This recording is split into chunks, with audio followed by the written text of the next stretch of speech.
یاجوج اور ماجوج یاسب بن نوح کی اولاد میں سے ایک فسادی گروہ ہے۔ ان لوگوں کی تعداد بہت ہی زیادہ ہے اور یہ لوگ جنگجو، خونخوار، وحشی اور جنگلی ہیں۔ یہ بالکل جانوروں کی طرح رہتے ہیں۔ یاجوج اور ماجوج کا ذکر قرآن پاک میں بھی آیا ہے اور یہ ایسی قوم ہے جو قیامت کے دن ایک بڑا امتحان بھر کر دنیا میں افراتفری پھیلائیں گے۔ ان کا ذکر مختلف مذہبی کتابوں جیسے قرآن اور تورات میں بھی آیا ہے، لیکن اسلام میں ان کے بارے میں خاص واقعات اور نشانیاں دی گئی ہیں۔ سورۃ کہف میں اللہ تعالیٰ نے یاجوج اور ماجوج کا ذکر کیا جب ذوالقرنین علیہ السلام، جو کہ ایک مضبوط اور انصاف پسند بادشاہ تھے جنہوں نے دنیا کے مختلف حصوں کا سفر کیا اور لوگوں کی مدد اور ہدایت کی، ایک وقت ایسا آیا جب وہ ایسے لوگوں کے قریب پہنچے جو یاجوج اور ماجوج کے فساد سے پریشان تھے، اور یہ لوگ ذوالقرنین علیہ السلام سے سفارش کرتے ہیں کہ وہ ان کو یاجوج اور ماجوج کے فساد سے بچائیں۔ سورۃ کہف میں آیا ہے کہ پھر اس نے کہا کہ یہ دیوار میرے رب کی طرف سے رحمت ہے، مگر جب میرے رب کا وعدہ پورا ہوگا تو اس کو ڈھا کر زمین کے برابر کر دے گا اور میرے رب کا وعدہ برحق ہے۔ سورۃ کہف میں ایک اور جگہ ہے کہ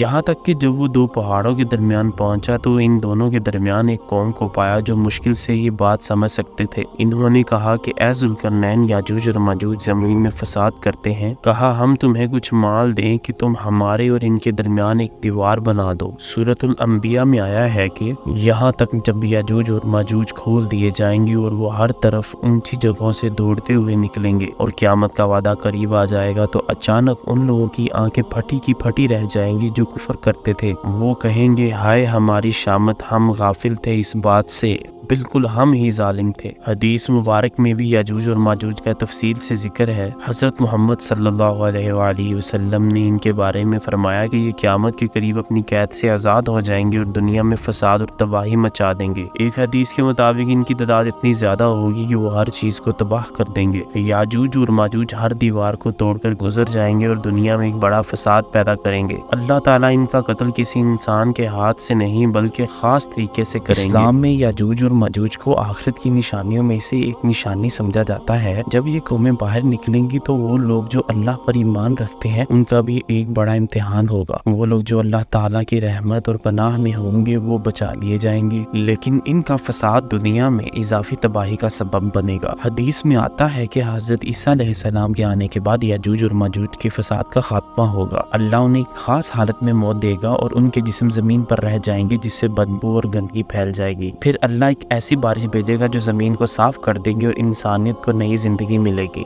اسلام میں یاجوج اور ماجوج کو اللہ کی طرف سے ایک بڑا امتحان اور آزمائش کہا گیا ہے۔ یہ قیامت سے پہلے ایک بڑا اشارہ ہے تاکہ انسان سیدھے راستے پر چل سکے اور اپنے اعمال کو سدھارے۔ یہ ہمیں یاد دلاتا ہے کہ دنیا اور اس کا نظام ایک دن ختم ہو جائے گا اور آخرت کا دن آ جائے گا۔ اسلامی تعلیمات کے مطابق یاجوج اور ماجوج کا قصہ ہمیں یہ بات سمجھاتا ہے کہ دنیا میں ایک وقت آئے گا جب انسانیت کے صبر اور ایمان کا امتحان ہوگا۔ یاجوج اور ماجوج کے بارے میں تفصیل اسلام کے آخری وقت کی ارشادات اور قیامت کے قریبی نشانیوں میں سے ایک ہے۔